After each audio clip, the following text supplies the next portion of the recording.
దేవుడు సృష్టిలో 3 కాలాలు ఉన్నాయండి. వర్షాకాలము, శీతాకాలము, వేసవి కాలం. ఏ టైంలో చేయాల్సిన పనులు ఆ టైంలో చేయాలి.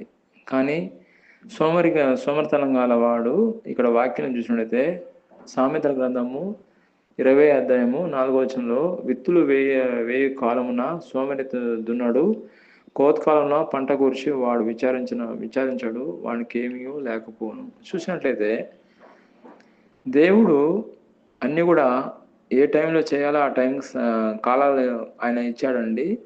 మనం దాన్ని బట్టి మనము పంటలు వేయాలి. పంటలు వేస్తే ఆ టైంకి అది పండుతుంది.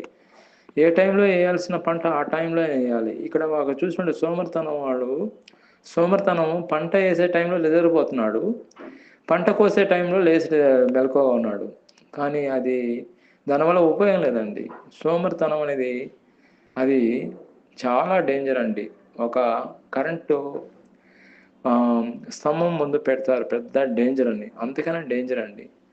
కరెంటు ఎంత షాక్ ప్రమాదమో ఈ సోమరితనం అనేది కూడా అంత ప్రమాదం అండి.